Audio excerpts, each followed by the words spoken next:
On today's episode of the Intangibles, we'll be kicking things off as always with the play of the game. At 7 minutes and 28 seconds, we'll choose the Hottie of the week and the little bitch of the day. At 23 minutes and 45 seconds, we'll break down our player power rankings for the 2023 professional disc golf season. And finally, at 1 hour, 10 minutes and 39 seconds, we'll play Birdie, Bogey, or Par. Boom! Welcome, everyone, to the Drop Zone Intangibles with your hosts. I'm Kenny. And I'm Matt. And as we were just discussing pre-show, we haven't recorded in a little bit. Yeah, even longer than we realized. I mean, the holidays are part of that. Also, we've become very disc golf centric, hence the Drop Zone, and it's off season.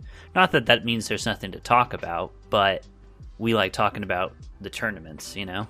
Mm-hmm. So, but yeah, lots of stuff has happened in the meantime, and it'll be good to catch up, I think. Definitely. I think. Maybe it won't be. I guess we'll find out, yeah. Maybe it's going to suck. See if we make it through an hour or not. Well, I bet we get almost exactly 1 hour of content. That's my best guess.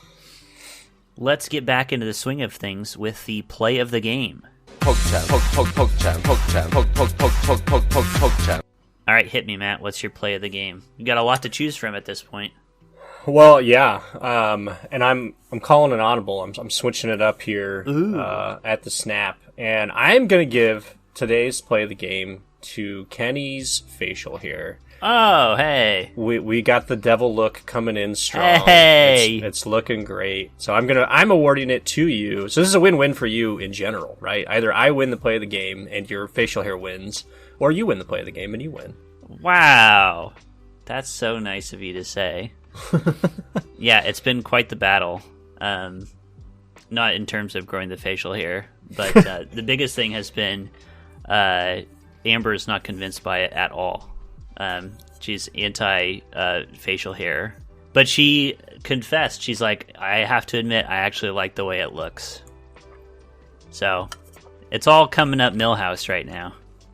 I mean, if you're like me, having people tell you I don't like that is just further motivation to keep it going. So. It just spurns you on.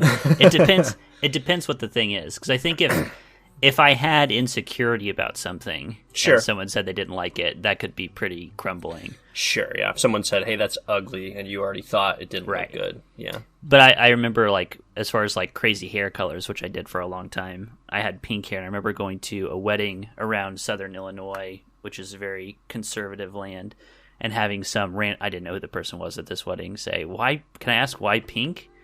And I had the reaction you're talking about, where it's like, fuck you, because I like it. Because I felt like it? Yeah, because I think it looks cool. All right, well, thank you so much. That's very nice of you. I guess we're keeping it totally in the family today with the play of the game. So I have changed mine several times, because I always have one kind of in the tank for play of the game. And this just happens to be the most recent and most on my mind. I am giving the intangible play of the game nomination to Mom's Steelers game day superstitions, and in general just game day superstitions overall. I think they are a really interesting and cool and fun part about sports fandom is the superstitions.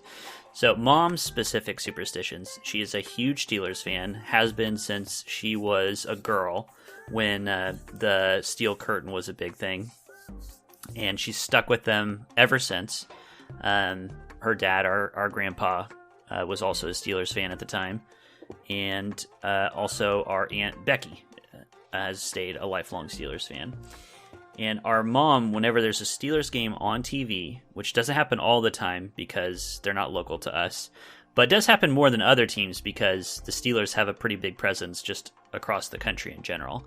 But when they're on, she sets up her Steelers Oasis, which is a couple Steelers blankets stacked in the middle of the living room in front of the TV, a Steelers foam football, the terrible towel, of course, got to have that out to whip it around, a newer edition that was a gift, I believe it was a gift, is the red phone.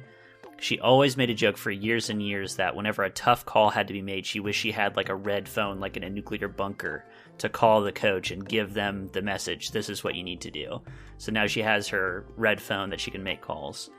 And there's a new addition, which I think is going to be always there from now on, is she has a set of Steeler Matryoshka stacking Russian dolls. And the Steelers right now, they haven't had a great season, but they're still mathematically in the playoffs. And so their last game, their previous game against the Ravens, it was do or die. All their games are do or die at this point. It was a very close game, and for the first time, she got out all the nesting dolls and stacked them up to be like an audience on the coffee table to watch the game. And in the last plays where it was very close, she held one, and she gave me one to hold two. And she picked specifically dolls that were like relevant to the play. So it was like, we need to hold this defensive play. So she gave me one of these dolls that was an important defensive player. So very enjoyable overall. And I especially like superstitions because as the fan, you want to feel like you're part of the effort, that you're part of the team. And I think that's what superstitions are for when it comes to sports, is I feel like I'm there and I'm part of it too. Yeah, I mean, she's been doing this Oasis thing for a long time. Yeah. And it's obviously evolved. Yeah, I didn't realize, I guess, she's had those nesting dolls for a while, hasn't she? Yeah, she's had them for a long time. I think she just felt like she needed a little extra oomph to push them through. Well, that's funny. It's a good, keep it in mind for, future present ideas, some sort of Steeler thing for the Oasis. Yeah, definitely. Well, I like it. I still vote for your facial hair, but Mom's a close second. I'll let her know. But ultimately, it's going to be up to the people on Twitter to vote. No, it's up to me, and I win. Okay, never mind. Twitter canceled. But theoretically, if I were going to post it, it would be on my Twitter account at Wolfmere using the hashtag #TheIntangibles. That's good stuff. All right, on to our Hottie of the Week. And I don't know, do you want to take this one first? I talked for a long time there. Sure, yeah. I'll let you catch your breath. So we're going to just continue talking about football here. Monday, there was a game. The Buffalo Bills played against the Cincinnati Bengals. And the game was actually suspended and has been basically called a no contest at this point. And the reason for that was there was a player who got... There was just a kind of a bang-bang play. He got hit kind of in the chest. And he kind of stood up right after, and then it was pretty evident that something was wrong. He went down. And I don't know if you saw any of this, but basically this guy's heart... He had a cardiac event, and his heart stopped on the field. So, like, you see injuries in the NFL a decent amount, and you're used to seeing people down on the field, sometimes even loss of consciousness, that kind of thing, and it's always scary. But this was different, distinctly different. And what ended up happening was basically the trainers from the Bills had to give this guy, his name is DeMar, what is his last name? It's escaping me. DeMar starts with an H. But anyway, they ended up giving this guy chest compressions for something like 9+ minutes on the field. There you go, DeMar Hamlin. And specifically, this guy, Denny Kellington, is a trainer for the Bills. He was quick to react, quick to get out there, start chest compressions. And so subsequently throughout this week, there's been, bits of news coming out about DeMar's status. And so it took a few days, but he's now, conscious and communicating with the team. And it seems like signs are pretty good that he's, generally speaking, didn't lose oxygen to his... Yeah, exactly. Didn't lose oxygen to his brain for a long enough period of time that he's got significant permanent damage. So my hottie is Denny Kellington, the trainer who got out there and did the thing, along with the rest of the training staff and the people who helped out with that, obviously. But Denny, I know specifically, was credited with reacting quickly and being a big part of DeMar's current health. That's a great one. That's really good. Yeah, I did not... I've watched many of the Monday night games, and I did not watch that one. I'm happy that I missed it because that sounds like a harrowing viewing experience. Yeah, I wasn't actually watching the game either, and I haven't even watched the highlight or any of the TV bits afterwards because I'm not really interested. Yeah, I know what happened, and it's scary enough just the idea of. And again, like I've seen people break limbs on TV, and that's horrible too. But this is just a whole different thing, you know? Yeah. Just out of curiosity, and if you don't know the answer, that's totally fine. I can look this up myself too. Is there any knowledge yet? Was this like an aggravated pre-existing condition, or was this like the specific hit, or is there anything known about that? They don't know. There hasn't been anything that's come out at this point anyway. As far as I know, there's no info about DeMar having pre-existing conditions that would lend himself to this kind of thing. There's something called like commotio cordis, which I guess happens in kids with some frequency, but it's basically like a timing of an impact on your chest that happens at the right bit of a heartbeat, essentially. Can cause... It. Yeah, well, I don't know exactly how it works, but it can cause electrical issues and can cause cardiac events. So there's a lot of talk about that being a possibility because he did get hit pretty squarely in the chest immediately before this happened. But no, nothing's been confirmed at this time. Right. Yeah, it's scary and interesting. I mean, you don't know when things like that are going to happen. I feel like you hear about stuff like this happening all the time in like high school sports, like people collapsing. Ugh, awful. Yeah, but good nomination though. My hottie of the week, much less serious note, and getting us back to disc golf is Evelina Solomon. And this is going back to, at this point, it's pretty old news. This is like weeks old, maybe a month old at this point. But Evelina was on a podcast where she called out the PDGA and called out some other players actually as well. And basically she was calling them out because, you get to practice on the course before the actual event. And some of the other players practice on the course and were complaining to some officials, I guess, that some of the holes were too long. And that they actually changed the length of the holes as a result. Allegedly, according to Evelina. And she was basically like, why is that okay? Like, I have the arm to get out there. Like, I can't complain that, the putting's too hard, so make the basket bigger. Like... and so I'm saying she's the hottie of the week, not because of this specific take, but more just her willingness to, I don't know, get out there and get in the mix and call people out and call the PDGA out on something. It can be pretty sanitized out there, so I don't know. I think that's pretty cool behavior.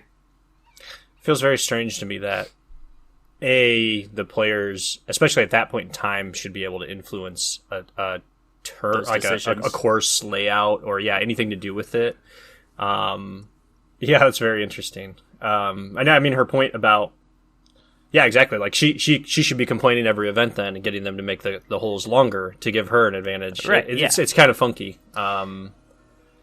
This also does, if I can go ahead and segue this into my little bitch of the day, there is a connection here. Yeah. So, little bitch of the day for me, big time, goes to the PDGA for their decision on the transgender policy. Their policy on transgender athletes competing in the FPO. So, did you keep up with this at all? Yep, I did. So, basically, I guess, just for the sake of completeness, I'm going to go ahead and read out the actual policy. And then we can talk about the implications. It won't take long to read the whole thing. The policy will allow trans women to compete in top professional women's division if one of the three following criteria are met. So, any one of these three. 1, hormone replacement therapy continuously for at least 24 months prior to competition with a blood serum testosterone level less than 2 nanomoles per liter in that period. Any suspension of treatment will disallow the competitor with the time resetting when treatment restarts. 2nd, gender-affirming surgery along with documentation showing a blood serum testosterone level less than 2 nanomoles per liter for 24 months prior to competition, And third, starting medical transitions such as puberty blockers prior to age 12 or before Tanner stage 2, whichever comes last. So there's a lot of information here. But basically what it comes down to is the transgender women competing in FPO currently will not be able to continue competing in the FPO. That's kind of the long and the short of it. And I also think it's kind of, I don't know, there's something unsavory about burying that in a bunch of scientific jargon, you know, like ultimately the policy is transgender women can't compete in the FPO. That's what it amounts to. Mm-hmm. But they're sort of hiding it with all this scientific language. My big take on all of this is I think the discussion of how do you approach a sport that is divided by gender in some way. How do you approach transgender competitors? I think it's difficult and it's a tricky issue to solve, but I do know that the answer shouldn't be policing people's hormones or their genitals or anything like that. That doesn't make any sense to me. And I think this is a pretty cowardly way to try to solve the problem from the PDGA. I was talking about the episode we're recording now with Amber prior to it, and I was catching her up on this, and Amber was mocking the PDGA, and she was like, we want to make sure that our men are men enough to men on the man field. It's like, yeah, I don't get a lot of this. I think people who just want to denounce and say that's, you know, transphobic and just let everyone compete, it's not that simple. Like, I don't know what a good solution is. My only point is that this is a bad solution. Yeah, I mean, I agree with that. I think it's funny. So many people who care about this have this like idea in their head that some man is going to get to the absolute peak of his physical ability, then transition to be a woman and just dominate the tournaments. Like that's what is happening in their heads, and that's obviously not what's happening. Natalie Ryan is the one notable trans player that I really know of. She was ranked 9th in the U.S. last year. She was on the lead card on some of the big tournaments that we watched, but she wasn't out there dominating the field. She won a big tournament too. She did, but she's not out there dominating the field. Right. She's not out there out throwing everybody. Right. So I think a lot of people have these like gut emotional thoughts about this that just don't really hold weight when you dig into them. And I'm the kind of person who, generally speaking, like inclusion is going to always be better, right? Like I think we're trying to deal with a problem that doesn't exist yet, and it's silly to do that. So yeah, I agree. It'll be interesting to see how this changes in the future, or if it does at all. I think the way they've handled it in general has been interesting, I guess. Like, originally they just deferred to the Olympic requirements, which... Like the swimming requirements, yeah. Yeah, which is an easy place to start at. But, like, yeah, nobody really has a good... I don't know. Like, there's not a good way to handle this, I guess, that we know of at this point. Yeah, again, in my discussion with Amber, the thing that she latched onto, which is like, you could do it this way. I think... The only problem would be the sport is so established right now, it would be hard to change, but doesn't mean you shouldn't. She's like, why don't you do it more like a boxing or a wrestling thing? And the divisions aren't based on gender. They're based on some physical characteristic. So you have like height and weight like boxes that people can go into. Because there are men competing in the MPO that are of the same height, size, frame as women in the FPO. Like you could potentially like combine, like, I don't know. I think there's not a really good clean solution, because there are some people who I think just knee jerk are like, just combine it, just don't mess with any of this. And it's like, okay, but what if you do that and women just can't compete? Like, women are only their best they can do is like 30th place at these tournaments. Is that good? I don't really think so. No, definitely not. Yeah, I don't know. Yeah, I do find that funny. A lot of people will say, well, they should just be playing in the men's division, which is super easy to say. But again, you're essentially excluding someone at that point. They're gonna place 60th or whatever because they're not really meant to be in that group of players. Right. Yeah.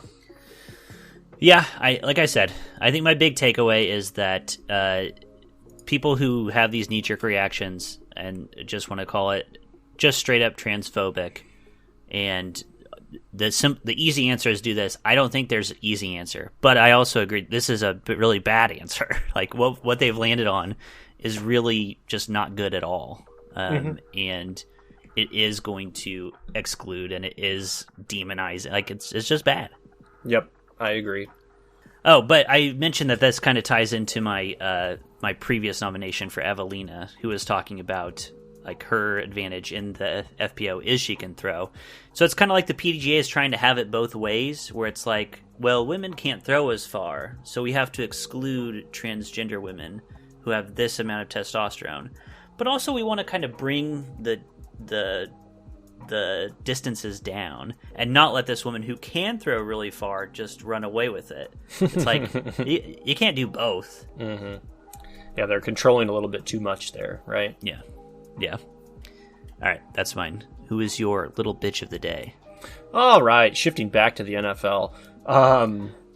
There was a game last weekend, and so I'm giving the little bitch of, I'll call it the week, to Kayvon Thibodeau, who is a defensive player for the New York Giants. And he sacked the Colts quarterback last weekend, Nick Foles, and kind of immediately went into some snow angel celebrations on the field, while next to him, Nick Foles is writhing in pain. And I can give him, the benefit of the doubt at this point. Maybe he doesn't realize what's going on next to him. Maybe he doesn't think it's serious, whatever. It turns out Foles has like 3 or 4 broken ribs or something like that, which shit. he doesn't come back into the game. You find that out later. But basically, this guy Kayvon did his snow angels ruthlessly, and then went onto the bench. And after all of this is done and everything, there's footage of him doing like I think it's the Steph Curry like go to sleep gesture. So really just leaning into ruining Nick Foles during the game.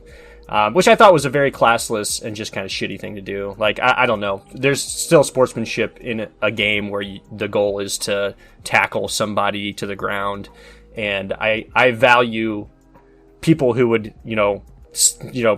apologize to someone for hurting them, say that wasn't my intent, that kind of thing, far above an asshole like Kayvon. So he gets my little bitch of the week.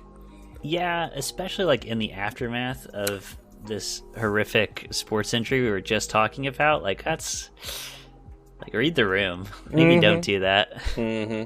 Yeah, and I think he's doubled down since then when he's been asked about it and stuff like that. So he just seems like a real shithead. Yeah, that's not premium behavior. Okay, we will take a quick break and then we'll break down the power rankings for the 2023 Pro Disc Golf season. Oh, let's break it down!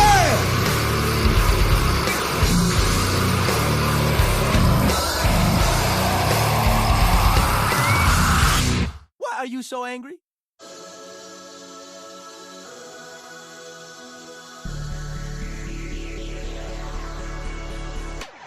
All right, so I figure we'll start with the FPO. Well, before we get into this really quick, too, because Yeah. I figure this is a good timing just to make some notes about this, if you don't mind me doing this. There's been a bunch of notable sponsorship moves in the past couple of weeks. Yep. And so I just wanted to throw these out there for our audience, if they're familiar with these pros or not. These are kind of, I don't know, the big notes that I saw throughout that time period. Biggest one, Simon Lizotte, no longer with Discmania. He has always been a Discmania boy his entire professional life, and he is no longer with them. He has not announced who he's with.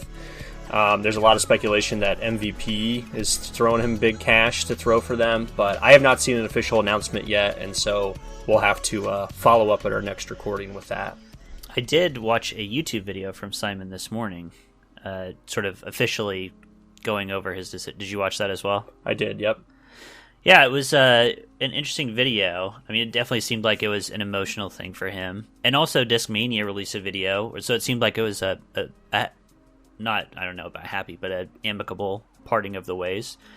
It is funny, like, I don't blame Simon at all for, like, presenting the video like this, because he's basically like, I love Discmania, like, I would have been there, I would have stayed with them, would have been happy to stay with them, but then I got made this offer that I just really had to investigate more, and he's like, and it's going to drive me to have a competitive edge, and, like, all this stuff.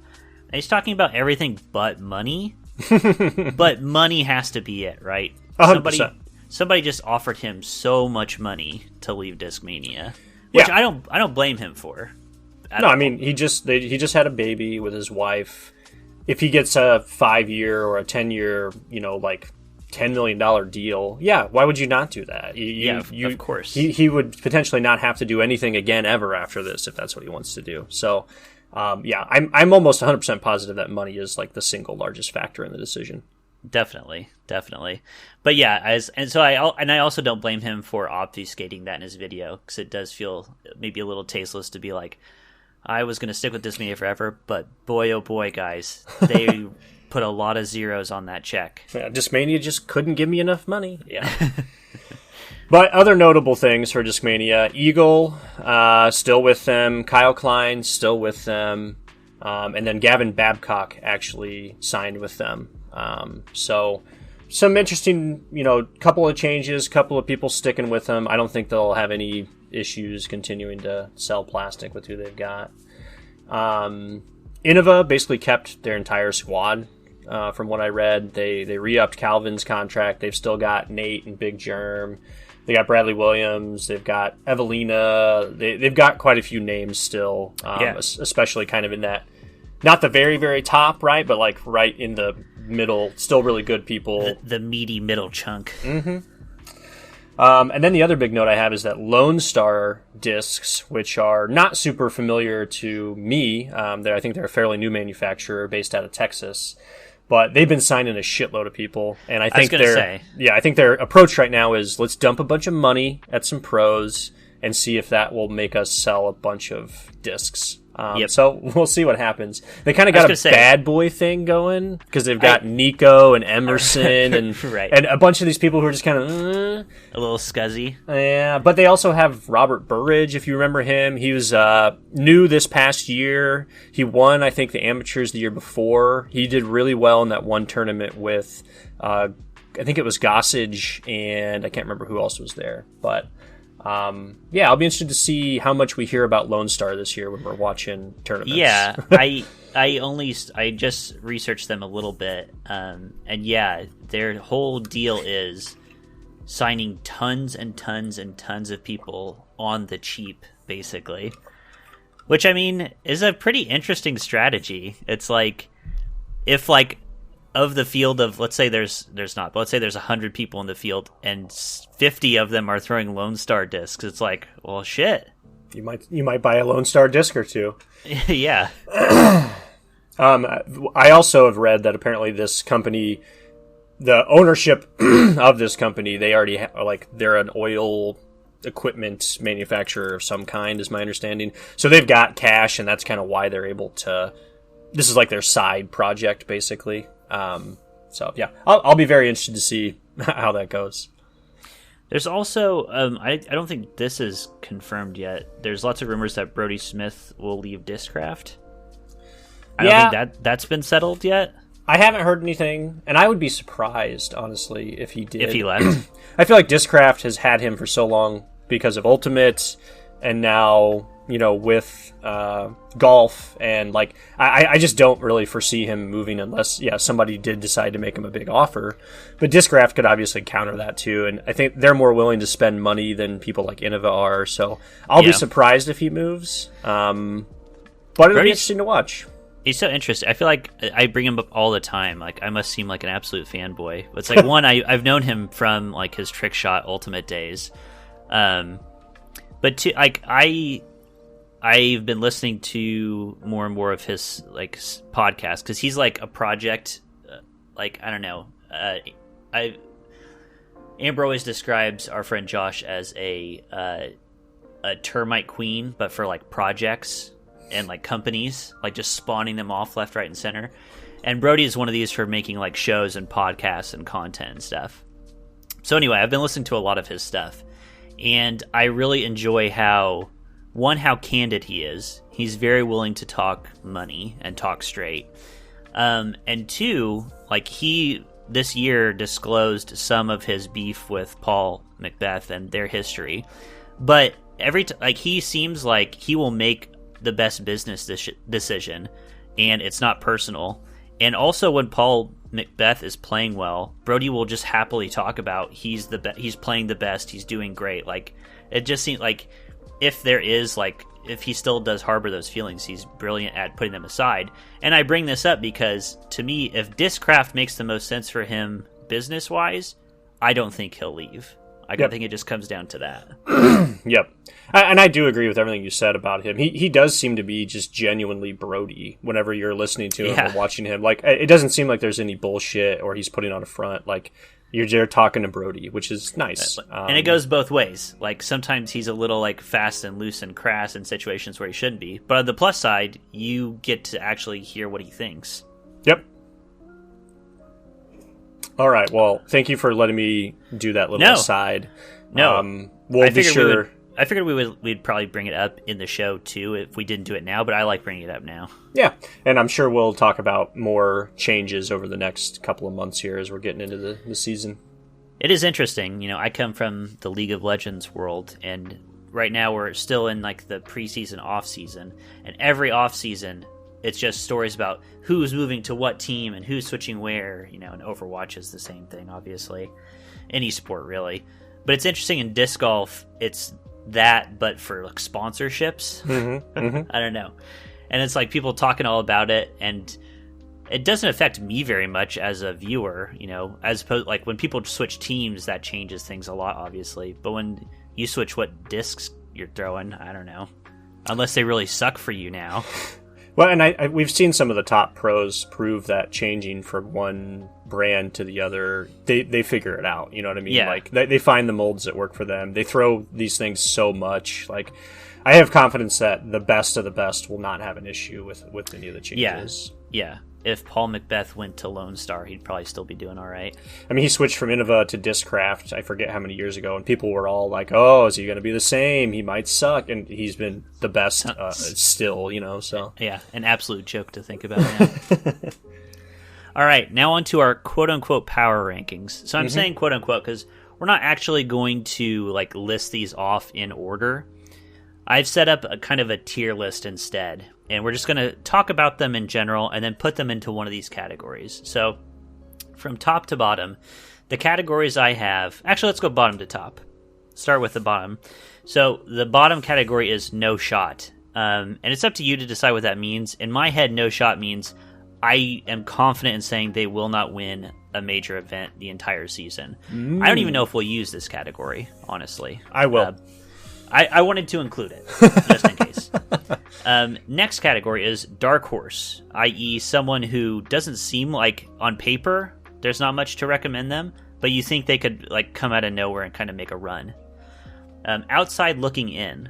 So these are people who are not quite at the top where you're going to see them all the time, but they could break through, potentially.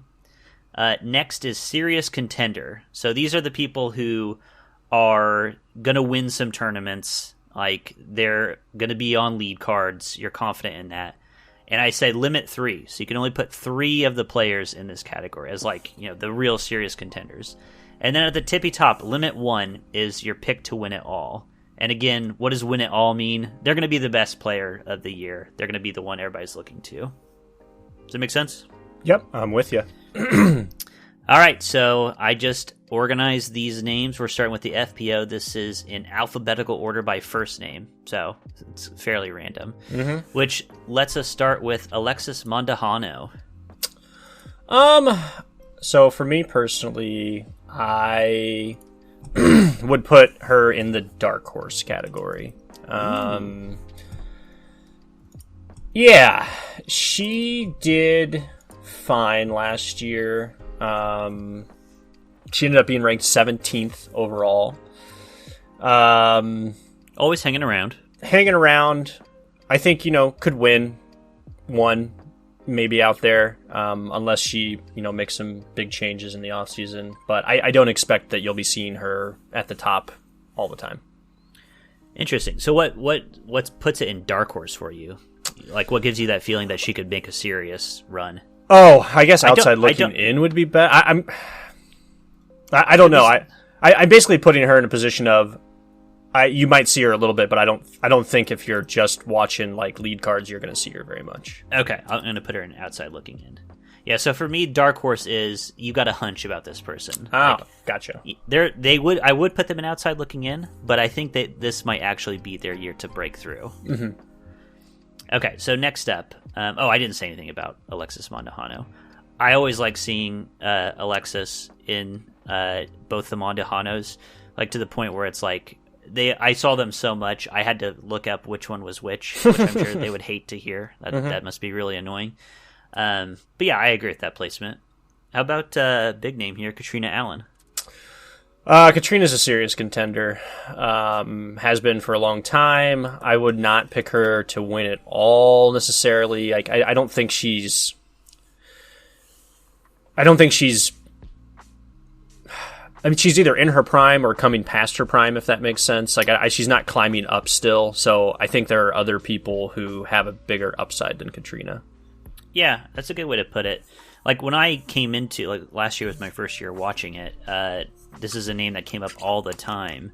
And Katrina didn't have, she had a fine year last year, but didn't play the way where it's like, oh wow, she's got it. She's like putting it to people. So yeah, that makes sense to me. It's really funny talking about these because it definitely shows you that just because you see people in tournaments when you're watching doesn't really reflect how consistent they are, how well they do throughout the whole year. Katrina was third in the U.S. in women's just after Kristen and Paige. But I agree with you. I feel like I saw her, I don't know, a decent amount, but not as often as I would have expected for that number. Yeah. I think another thing for this is, again, first year watching FPO, Kristen Tatar just throws a huge wrench into all of this, just really skews the data and makes it hard to evaluate. And this, I guess, eventually we're gonna be having the conversation about Kristen. Like, is this replicable? Like, what does last year mean exactly? Mm-hmm. All right, next up though, Ella Hansen. Ella is a strong outside looking in for me. I really like watching Ella play. It just seems like she's got a very consistent game. Mm-hmm.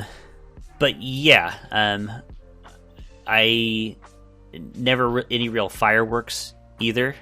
I see this as being probably just more consistent play from Ella is what I expect. Expect to see her sometimes, expect to see her do well, and yep, just keep on plugging. Evelina Salonen, the hottie of the week. I would put Evelina as a serious contender. Good. I was going to say, if you put her outside, I'm going to make an argument to put her in serious. No, and it was kind of between that and dark horse. I would put her in dark horse if she was showing some signs of her putting being locked in at the end of last year, but it's kind of a question mark still, and that's been her big weakness. So I think she's a serious contender. I think she'll still put up great numbers, but unless she can really get the putting figured out, she's not going to be that number one. Yeah, I definitely want to put her there because it's apparent to everybody that that's the part of the game that she needs to shore up. And so I assume she spent her time shoring it up. Again, we talked about this recently, or in our most recent podcast, I should say, where Birdie was talking about he is trying to shore up his putting game, so he's been putting for an hour every day, and it's like, why are you not just doing that? What are you doing with your time, Brody? Yeah, I don't know. So yeah, I like her at serious contender. That is the one missing puzzle piece, and if she puts it together, she could move up to win it all. Next up, someone we didn't see a lot of last year, Haley King. Yeah, I mean, I would put her outside looking in. She basically dropped 5 spots over the last year. I don't know what's going on, if maybe disc golf isn't what she's really going to go into for her her career, her lifelong thing. She's a pretty young player. And like you said, I feel not last year, but the year before, I saw her a lot more than I did last year. And so if that trend continues, then she's going to drop out of the top 25 before too long. So I'll be curious to see what's going on with her this year. Yeah, I would be tempted. I don't know how you feel about this, to put her in Dark Horse, because I think when she competes, she's extremely strong. The question mark is, like, how consistent will she be able to play? What kind of time is she going to be able to put in? If she does, like, the few tournaments she played, she won or did very well in. Yeah, I'm fine with you like that. Nice. Next up, Henna Blomroos. Firm outside looking in for me. I don't feel like I saw her all that much last year. Yeah.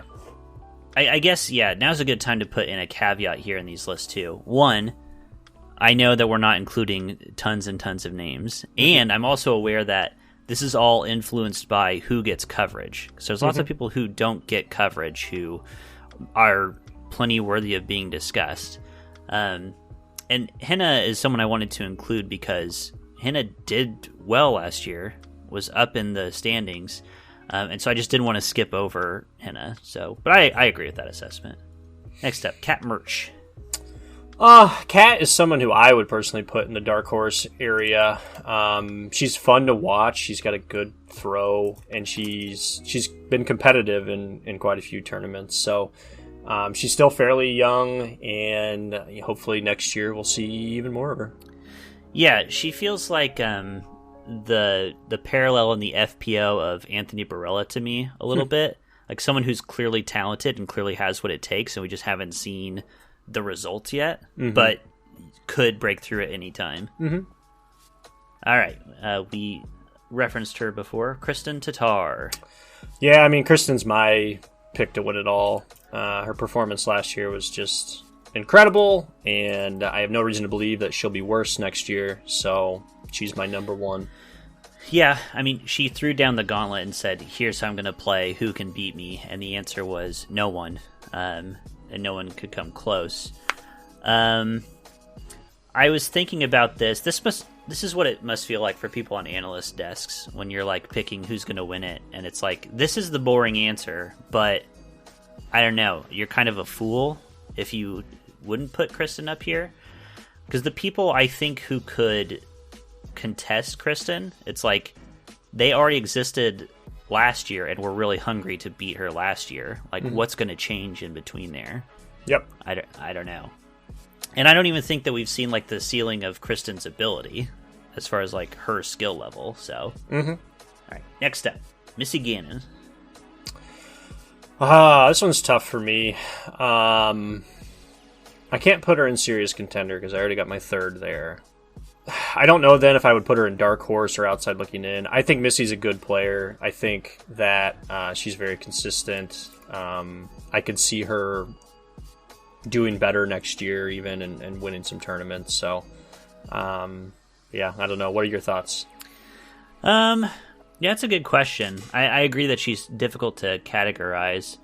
I don't think she makes it, since I purposely decided to limit 3 serious contenders. So I think there are other people on this list that I would put above Missy for serious. So she's got to be either outside looking in or dark horse. And I don't think she has the explosiveness of Haley or Kat, so I would put her in outside looking in probably. Seems fair to me. All right, the next name I have, we discussed already, Natalie Ryan. She will not be able to compete. Except, I did want to mention this earlier, and it slipped my mind. Natalie Ryan has a GoFundMe going right now to raise funds for a lawsuit that she'll be filing against the PDGA. So if you want to support that, go check that out. And you can read her statement on the matter as well. But I also just wanted to bring her up here because this is a list of the people who did the best last year and are worth talking about in this list, and I didn't want to skip over Natalie in this list, so I included it here. Yep. Okay, so next up, Owen Scoggins. Owen's outside looking in. Owen's good. She's consistent. She knows how she plays. But yeah, Paige Pierce, who's next on your list, is unfortunately the last serious contender. It's just what it is. It's what it is. All right, I'll put them both there. Yeah, I agree. I think Owen might be my favorite player right now in the FPO. personality-wise, she's just a joy to watch. She's just a little ball of positivity and energy. And she's, like, also just sneaky good. Like, she is very high on the list of FPO rankings. And she's tiny and could outdrive me effortlessly and has a great forehand. But yeah, I don't think that she's not going to be week in, week out putting up tournament results, I don't think. Mm-hmm. And then, not to skip over, you put Paige Pearson serious contender, and so would I. Do you have anything to add on Paige? I hope Paige. So she obviously had a good year last year still. Yeah. But I feel like she was a bit in her head between Kristen doing what she was doing and then all of this, I need another championship bullcrap talk that was coming around. So I hope she's able to shake that a little bit. And I don't know, I'd like to see more competition with Kristen, if that makes sense. Like, I feel like a lot of the rounds I watched, by the end of the tournament, she's running away with it. And it'd be fun to watch some more final day, slugfests between Paige and Evelina and Kristen and Katrina and whoever, Yeah, especially, like, my feeling watching the FPO last year, Kristen was clearly the best, and she just beat people. This is not an insult to her at all, in a very boring way. Like, she would just consistently gain strokes by playing smart, straightforward, good golf.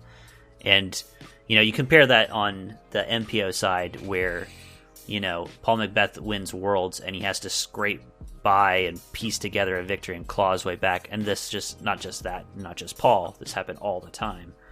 Yeah, that would be nice to see. My only thing with Paige is like, if you weren't hungry to win it last year, like, how are you going to be hungrier this year? Like, I don't know.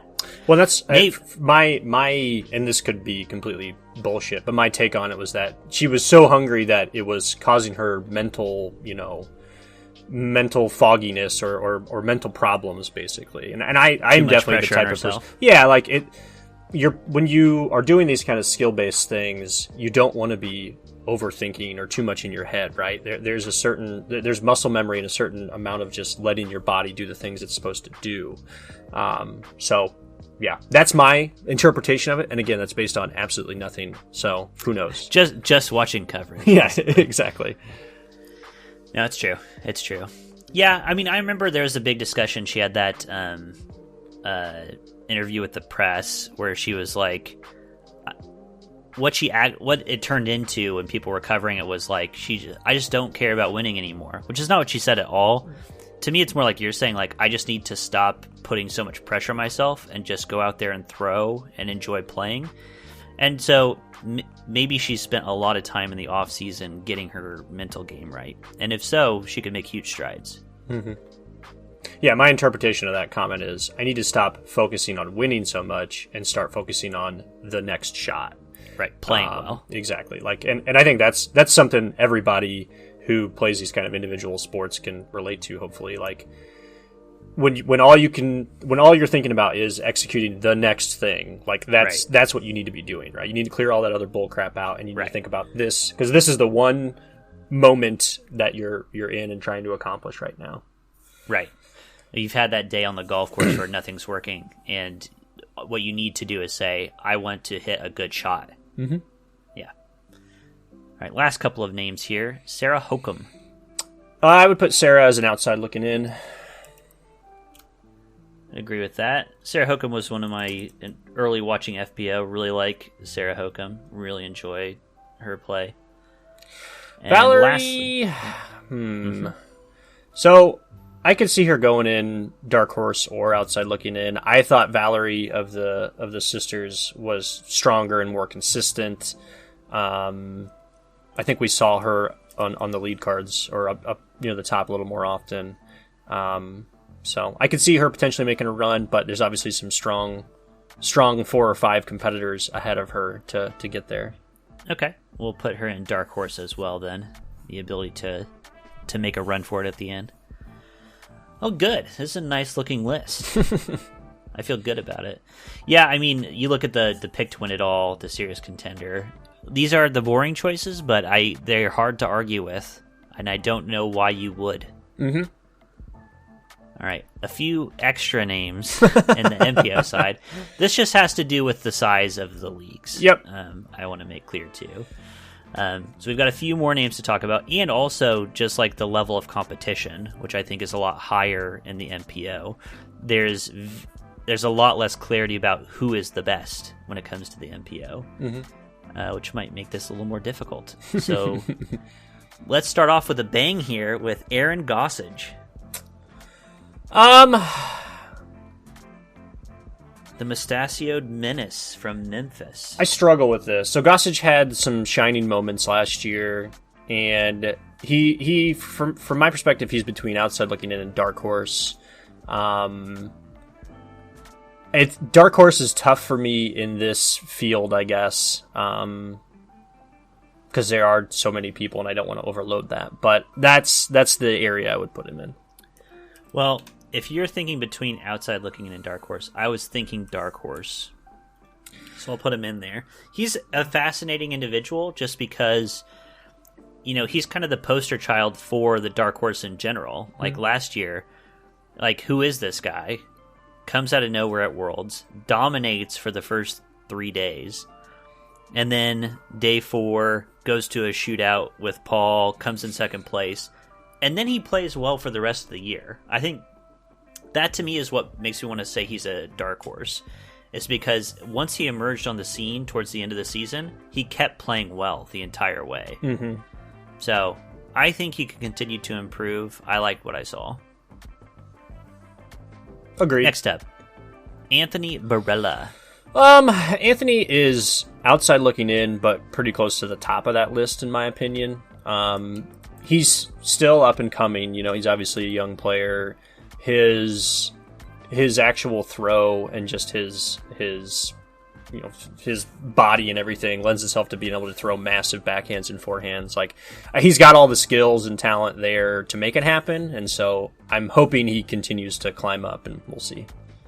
Yeah, it's difficult because midway through last year, I would have put Anthony Barella and Gannon Burr in exactly the same kind of position. These young guys, incredibly talented, incredibly skilled. We're just waiting for them to make the big move, make the big jump. But then Gannon did it at the end of last year, and Anthony really hasn't yet. So I like that. I mean, this is one of those names that we could definitely eat our words.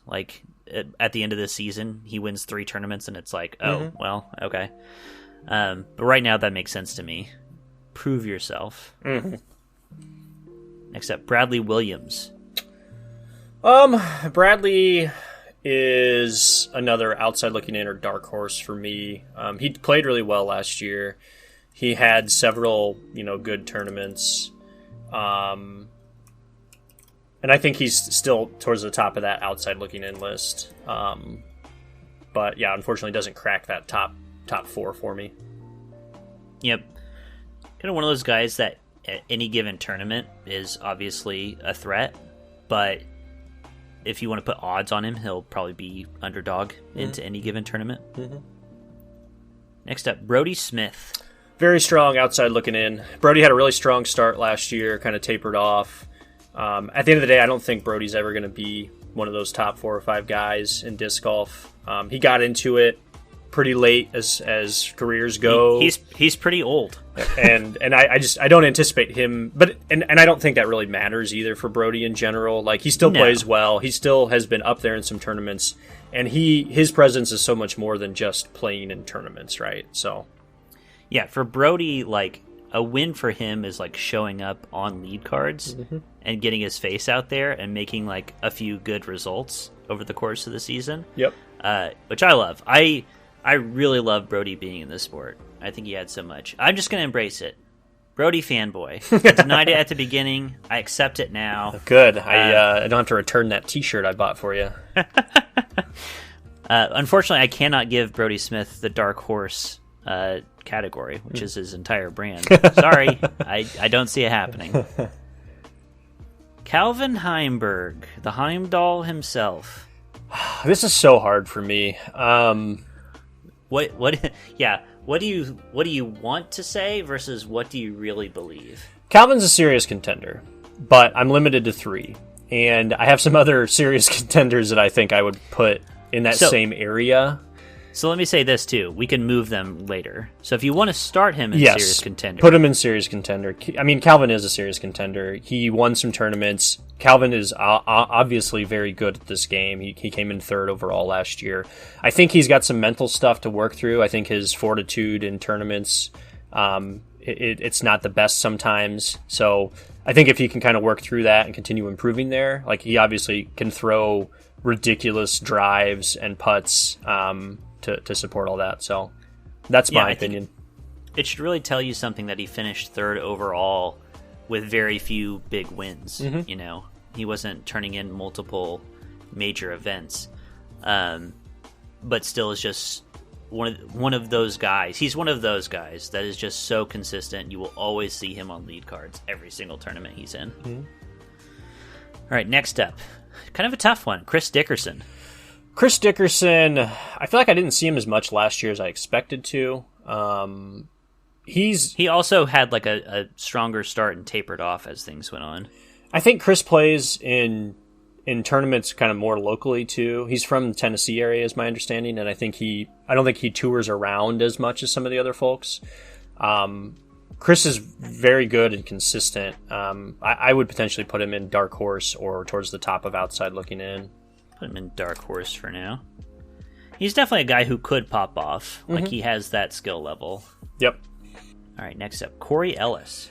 Same spot. He had those couple of tournaments last year where he was doing so well, and he ended up choking out a couple of throws.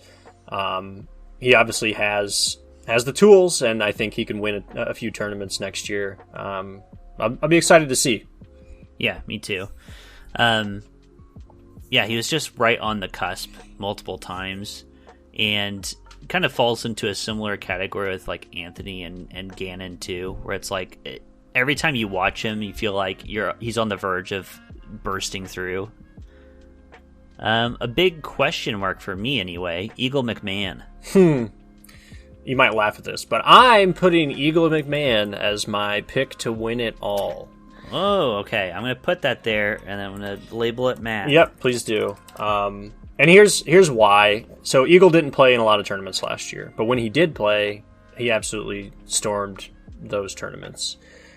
He had this entire last season and now off seasons to work on some interesting stuff. Dude was throwing a left-handed backhand instead of his forehand. He's been throwing forehands again. He's going to be back in full force this year, and so I think that if there was a year for him to do it, this would be the year. I like it. Yeah, I mean, it was awesome to see him at the European, like just show up, and he's like, I've figured out how to throw a backhand lefty to compensate, and I'm just going to take the tournament doing that. Yep. Like, who the fuck does that? I'm going to go throw 400-foot backhands with my left hand. You guys watch this. Yeah. The guy is a robot. That's insane. I really like Eagle in general, too. I always enjoy watching him and his and Simon's videos together. He clearly is still playing plenty of disc golf. So, yeah, it's kind of a hopeful thing, too, because either Ricky or Paul would be the obvious choices for number one. And I think that's a perfectly respectable and quite likely outcome. But I would love to see a third person in that mix, making it that much more interesting. I respect that. I'm just excited, hopefully, to see him play consistently this season. So I have not got to see that yet. So that'll be fun. Next up, another person who's gotten pretty big as far as like media presence in the scene this year, Ezra Aderhold. I would consider him outside looking in. Him and Birdie can hang out right there, just like they do in real life. Ezra is definitely the better player of the two, and I saw him making better strides over the course of last season. So I think he has a higher ceiling than Birdie does. And who doesn't love looking at his tush in those sweatpants? Yeah, I defy you. I'm on the outside looking in at that booty. Next up, Gannon Burr. That's a serious contender if I've ever seen one. The Heron, Gannon Burr. Yeah, I was very gratified to see him win at the end of last season, because I think I even said this at one point. It just felt like one of those sports arcs where it's like, oh, this guy who has so much promise, but when are we actually going to see him win a tournament? This could go on for years, and he's just like, nope, I'm going to win right now. That's the position Anthony Barella is in now, right? It's like, Yes. all right, it's been a couple of years, you got to do something, or everyone's going to forget about you. Yeah, it sucks for Anthony, because Gannon already did it, so now what? But yeah, Gannon definitely, like, being so young, especially, and having achieved that high already, puts him in a really good position to go sicko mode this season. Garrett Girthy, the old double G. I would put Garrett as outside looking in, maybe a dark horse if you felt like it. He did well. He had like a stretch last year where he was doing really well. But I think as far as the competition goes, I think there are other people who are more consistent, are going to be above him overall. I agree. If you could somehow rig it so that every single tournament was like just big distance open shots, then he would run away with it. But that's not how it works. So I agree. Greg Barsby. I love Greg. I do too. I would put Greg as outside looking in probably. Greg is another one. He's like Owen Scoggins in the MPO kind of. He's got that energy of just happiness and fun, and he just seems to have a good time out there. And also a lot of skill to back it up. Absolutely. That's a really good comparison. Greg Barsby and Owen Scoggins being dark mirrors of each other. Isaac Robinson. I think I would put Isaac as a dark horse personally. It's either that or outside looking in. He actually did pretty well last year. He was on the lead card, I feel like, especially towards the end of the season. He ended up in 9th overall, which was up from where he was previously. So I think I could see him winning a tournament or two out there potentially. I like that. It's so interesting. I really liked going through and just looking at the overall rankings from last year after watching the whole season and seeing how my perception lined up or didn't line up with the rankings. 100%. And Isaac was definitely one where I was like, huh, okay. Joel Freeman was like that for me. He was 6th last year. I don't even have him on the list. Right. Well, yeah, exactly. And I don't really care for Joel that much. I feel like we didn't see him that much last year, but he obviously was consistent. I mean, he finished 6th overall out of everybody in the field. So it's crazy. James Conrad, Jesus himself.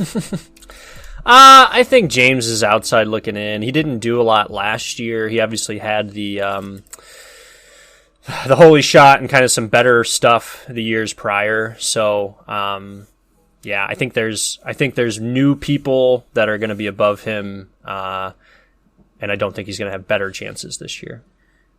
I would agree with that. I think too, like the holy shot, like amazing, like one of the greatest sports moments of all time, as far as I'm concerned.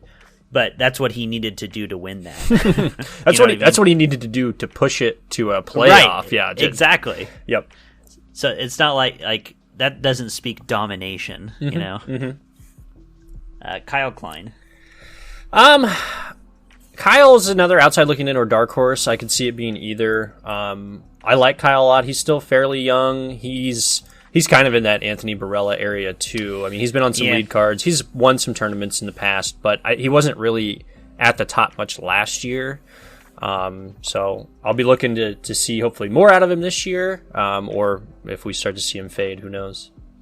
Yeah, I think that's why I'm putting him in outside looking in, because that's kind of a question mark. He doesn't strike me as like someone who's like, ooh, just like one thing could like really spark it. Matt Oram.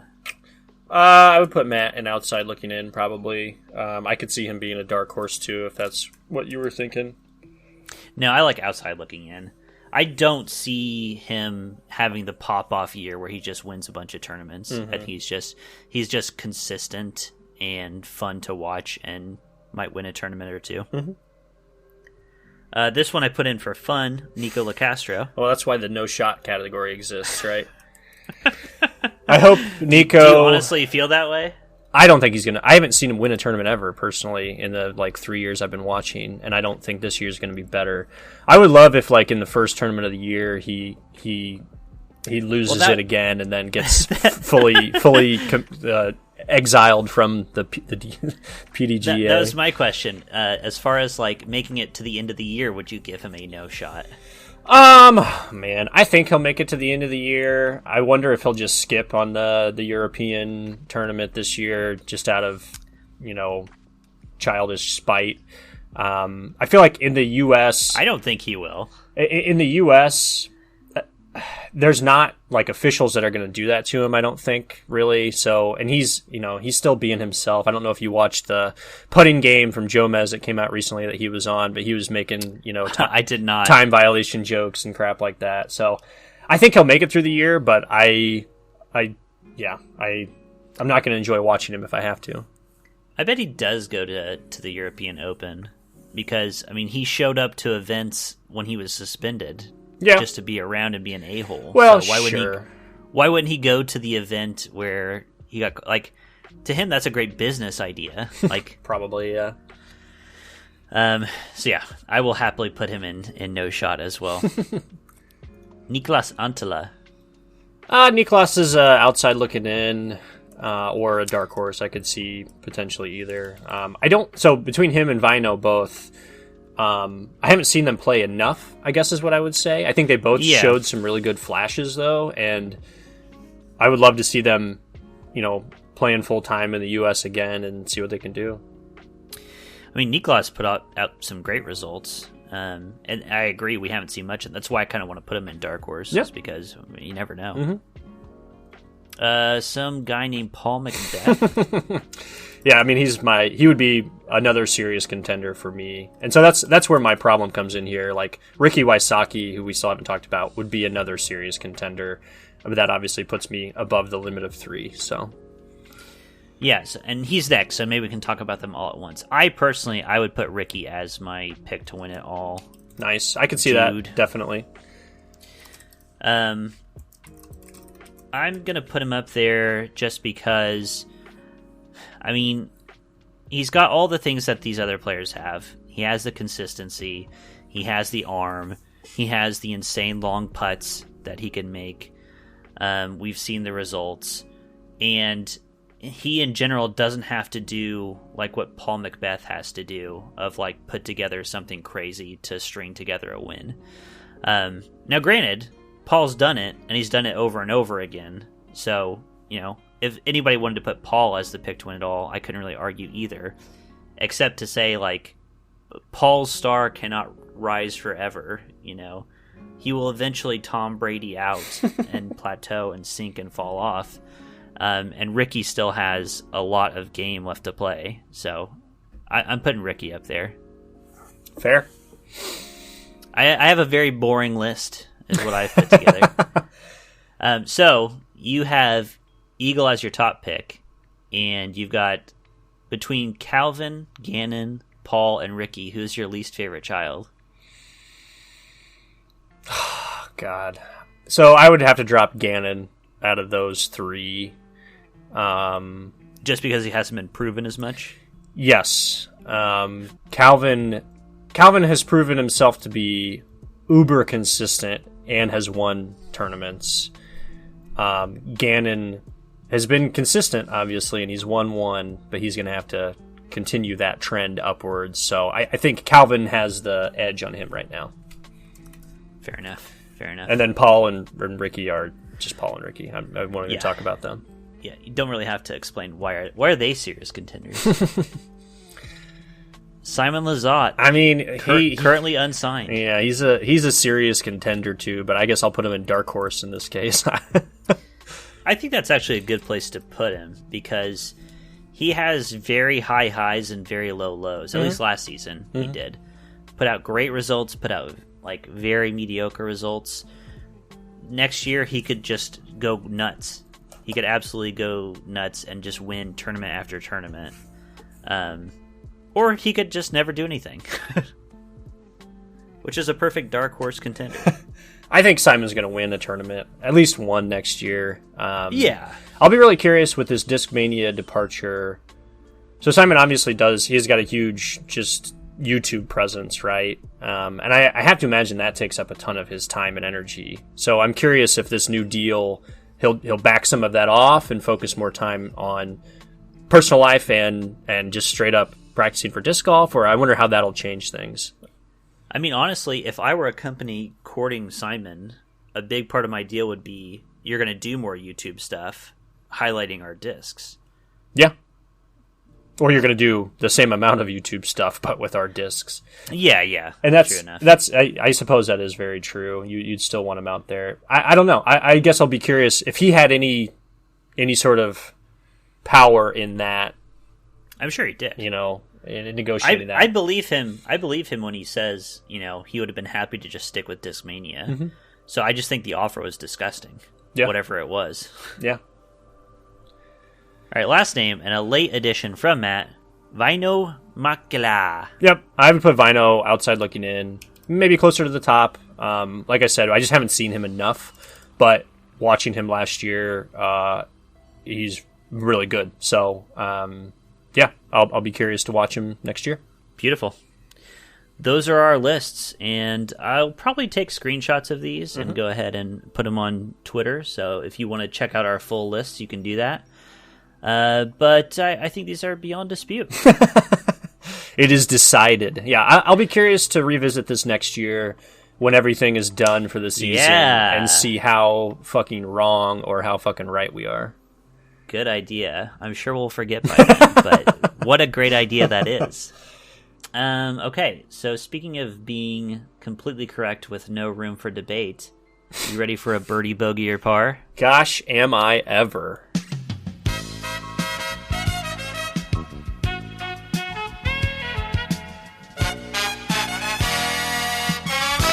Birdie, bogey, or par, the game where I show some shit to Matt, and we decide, is it a birdie, bogey, or par? I'm running down the stairs right now, getting down to the podium. Woo!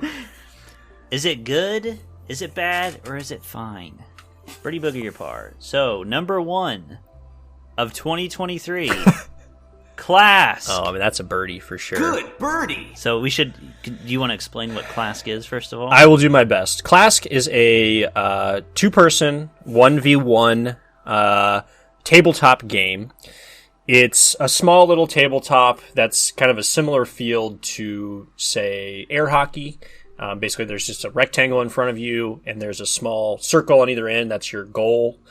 And then there's these two little, each person has one, I should say, magnetized little piece. So you're kind of controlling it with this magnet on the bottom of the board, and it's moving your figure around to basically kick a little ball around the board and score goals on your opponent. There's some more intricacy to it, but I don't think we really need to even go into that. Yeah. It's just a fun little tabletop game. The games go quick. It's competitive. It's just a great time. It's Clask. It's Clask. And as we now know, Clask was it Dutch onomatopoeia for the sound that the figure makes when it drops into the goal or something like that? Yeah, exactly. Great game. And reasonably affordable. Let's check it out. Next up, this will take some explaining from me. LCS changes broadcast time to Thursday, Friday, 12 p.m. Pacific. So LCS is the North America League of Legends region tournament. The League Championship Series, right? That's correct. And what they've done in the past, they've always broadcast Friday evenings, Saturday afternoon and evenings. And this season, they've announced they're moving this to Thursday and Friday at noon. So I obviously have my thoughts on it. What would you think if some event that you wanted, like Overwatch, is going to start broadcasting Thursday, Friday at 12? I mean, as a normal person with a full-time job, I would hate it. I can't. I literally just, unless I take time off, which is not. I'm not going to do it for something like that, most likely. I'm just going to miss it then.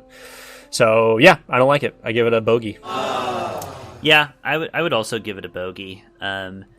What's their reasoning? Did they give a reason at all? They just decided to do it? Yeah, basically. I mean, they're basically saying they're expanding their games. So Riot Games is making more games and wanting to do more esports stuff, more content. And so they're trying to like shuffle things around and find the best optimal strategy. I mean, basically, to me, what this says is they're less interested in having people watching live as the event goes on. Which, for me personally, doesn't matter. I usually just watch VODs. Yep. I don't watch live anymore. Until it's like time for Worlds, I'll watch live sometimes. So for me, it doesn't really matter. For all the people who like watching live, this obviously really sucks. And when they announced this, all of these great esports casters, League has a great array of esports casters in the LCS. A lot of them were like coming out and basically like between the lines saying like, "This sucks." Like they're like, "I don't know why we're doing this. This doesn't make any sense." So even the people inside don't really get it. See, and I think I could give this a par if they gave me some sort of justification that made sense for the change. But with no reasoning whatsoever and the drawbacks that I see, nah, that's a bogey. Yeah. Have to agree. Suck my butt, LCS. Next up, the Fisher-Price Vintage Medieval Castle set. Does this... you probably can't buy this except on eBay at this point, right? That's correct. Do you know this is from... Oh, I don't know how much it costs now. I'm going to look it up. I mean, this is a birdie for sure. This reminds me of David Robbins' house when we were young lads. So, yeah, it's a sweet little castle with like a cannonball or a boulder you can drop on people, and I don't know. It's like a dollhouse for boys. It's fun. Yeah, dollhouse for girls too. I suppose that's true. Dollhouse for anyone. It's great. It's got a portcullis. It's got a collapsing drawbridge. Yeah, it had cannons where you loaded them in. They're spring-loaded, and you press a little button, and it shoots them out. The little figures that come with it, the gold and black knights, are amazing. There's a pirate ship model as well. It's great. So you can get them for less than $100 on eBay. So that's not bad. Not bad at all. All right, a gift for Addie at some point, for honestly, sure. Please. Next up, 1899, the Netflix show, canceled after season 1. I give Netflix's standard procedure for deciding if a show gets renewed or canceled an absolute quadruple bogey. That's not what is on offer. I'm aware. I haven't watched 1899, so it's really hard for me to say if this is a birdie or a bogey or a par. I know it's by the creators of Dark. It looks like it's weird and strange like Dark was. So I don't know. I'll give it a par for now. It's hard for me to give it anything else. It's unknown, so it's a par. Mm-hmm. Nice par. I'm going to give it a birdie. And the reason I'm giving it a birdie is not because I was dissatisfied with the ending of Dark. I'd like to hear what the justification is. It is because I was not interested in watching this show. People have said, "Oh, you got to check it out. It's good." It's like, I already been suckered in by these guys before. So I'm not going to do it. So now you feel like you've been proven right that you shouldn't watch it? Now I'm No. Not even that. Now I want to watch it. Now I'm imagine a world where Dark got canceled after season 1. Mm-hmm. Imagine a world where Lost got canceled after season 1. Imagine a world where Game of Thrones got canceled after season 3. And you can just watch this, enjoy the mystery, and just live with that and be happy. And be like, I wish they could have completed the series. Now I kind of want to watch it. Like, now I'm kind of into it. All right. So they reverse psychologied you. They did. I'm down for it now. This brings an end to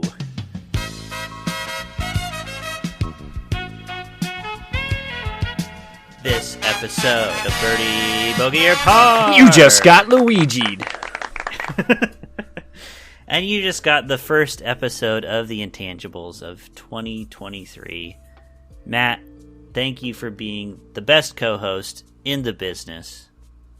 And the best brother in the business. I don't know how I possibly could have gotten that award with you also out there, Kenny. But you know what? Thank you to you and everyone else who voted for me. I do appreciate it. Round of applause. Woo! No, I have thoroughly enjoyed our time recording, and I'm looking forward to another year. I am looking forward to you picking all of the topics and the birdie bogey or par for next time. Perfect. We're going to talk about Bloodborne for 2 hours, and then we'll do a birdie bogey par. I already happy. Thanks for joining us. We'll see you next time. Love you. Bye.